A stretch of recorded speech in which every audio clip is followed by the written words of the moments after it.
absolutely disgusting. When we reclaimed land, did we not have any engineering feat as to for what the land was going to be used? Because crores of taxpayers' money was used to reclaim that land. And today the slum people say that because we live in this, that is how the land is there. Secondly, the major project was the ceiling. So when the ceiling was being built, the hutmans came in. What was the ward officer and the police doing that time instead of vacating the huts? They went on increasing. Now, you think the people of Bandra don't want free houses, that you're giving them free houses? We also want free houses. They're getting free houses, they're getting water supply, they're getting everything. But it is a place where we are walking in absolute dung, where the human excreta is there, the goats, animals are being, otherwise where is the animal activist? This is Nargis, Yes. the same. Yeah. Is this the queen of suburbs or is the queen of what? Yeah, I agree. It's bad. This is definitely a municipal matter and BMC issue. But I also have to mention here, and you know, my constituency is not only Bandra. My constituency is, I have 6 assembly constituencies. It's Bandra, Vile Parle, Chandivali, Kurla, Bandra East. Now,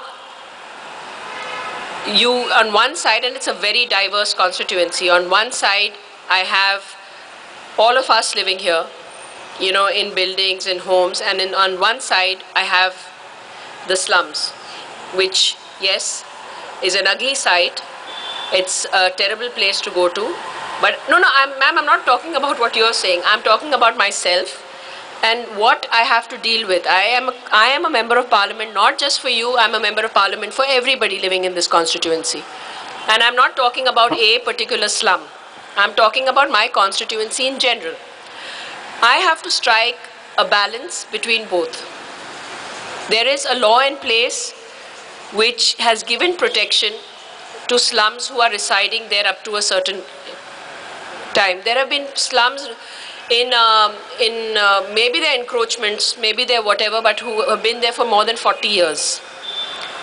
And if you want to make Mumbai a clean, slum-free Mumbai, we have to have a policy in place which will rehabilitate these people. Yep.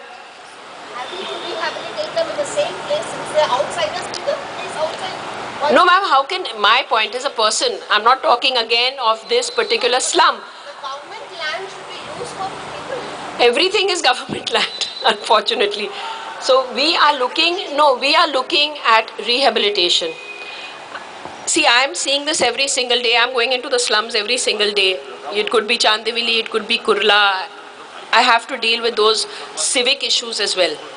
Of no water, no toilets, living in the gutters, living in sewage, living with gutter water flowing into your homes.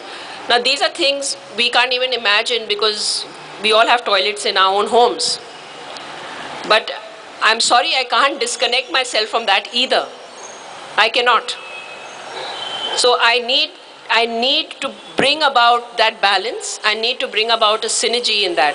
And if we truly want Mumbai to be slum-free and want Mumbai to grow as a developed city, we all have to have a bit of that tolerance. We all have to see that, listen, how can we make that difference? And I'm trying my best to do that. I am trying my best to do that, and I'm hoping I would get the support from everyone else. That is the only way we can really make that change.